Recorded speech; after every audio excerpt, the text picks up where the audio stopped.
Unti-unti na rin nakikilala sa ibang bansa ang Pinoy delicacy na balut. Sa New York City, ilang dayuhan pa ang nakilahok sa balut eating contest. Pero tila hindi nauubusan ng ideya ang mga Pilipino dahil ngayon naman, meron na rin daw iba't ibang putahe gamit ang balut. Silipin natin niya sa trending report ni Valerie Tan.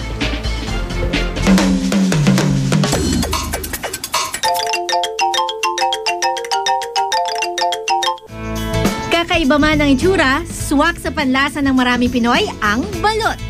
Pero alam niyo bang unti-unti na itong nakikilala sa ibang bansa? Dito sa isang Filipino restaurant sa New York, ang delicacy na ito, pwede na rin subukan ng mga banyaga.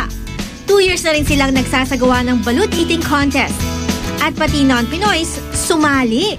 We started the balut eating contest to take away the stigma of balut. You know, we wanted to make Filipinos proud of presenting balut to a new audience, and we also want to take away that fear factor and show people that it's not as bad as it might look. Dito naman sa Pinas, kapag sinabing balot, pateros ang maiisip. Ang Pateros ang tinaguriang balut capital of the Philippines dahil dito nanggaling ang balot. Sa ngayon nga ay napakaraming tindahan na nakahilera dito na gumagawa at nagtitinda ng balot. Samahan niyo akong puntahan ng isa dito. Kapag nangitlog na yung itik, aantay tayo ng 17 o 18 days bago ito pasilawan. So ma'am, bakit po ba 17 o 18 days? Para matawag na siya ng balut sa puti.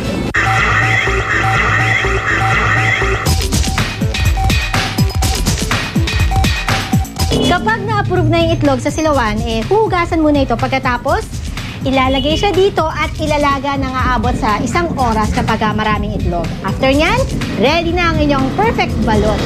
Nakakahiya man aminin pero first time ko palang kakain ng balot. Kaya para matagdagan ng lakas ng loob ko, kasama ko si Kapitan Alma na taga rito sa Pateros. So ma'am, paano po ba ito kainin? First, meron kasi siyang ibabaw sa ilalim. So, ang gagawin mo is, may pag-ikutin mo siyang ganon para malaman natin kung nasan ba yung sabaw niya. Naku, meron pa tayo nakikita mga ugat po ba yan? Yes. Buhok?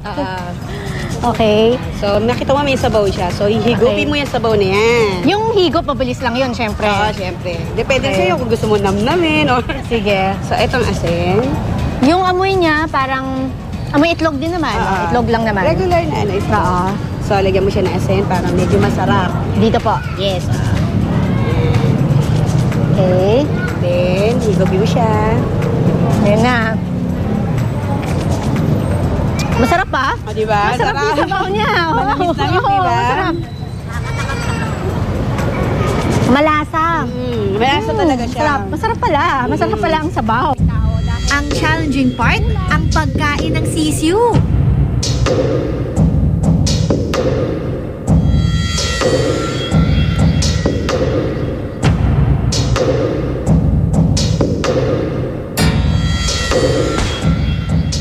Alam mo, masarap siya. Diba? Masarap siya.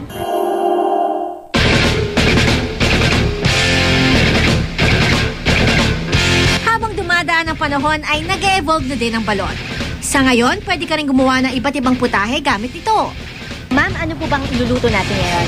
Bali, iluluto natin, Valerie, ngayon is yung sizzling balut in oyster sauce. Wow! Sarap Sige po. yun. Paano po? Ano po bang mga ingredients natin? So, syempre, main ingredients natin yung balot, then a little of sugar, garlic, then ground pepper, then idle salt, green bell pepper, butter, onion, and leeks. Ihahalo lamang ang mga ingredients at voila! Meron ka ng balut gourmet dish.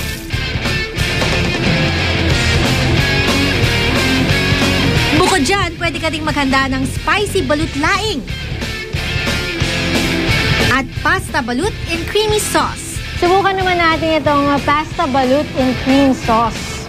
Medyo social sa pandinig, ah. Tsaka napansin ko may mga balut na, ano ba kayo, dinurog. So, kahit hindi natin kainin yung buong balot, nandito na yung balot, shreds niya. Sarap. May ibang lasa na nadadala ang balut kapag nahalo ito sa mga putahe. Yan ang pinapangarap ng bayan ng Pateros. Hindi na sa simpleng nilagang balot na makilala ang Pateros, kundi sa iba't ibang gourmet.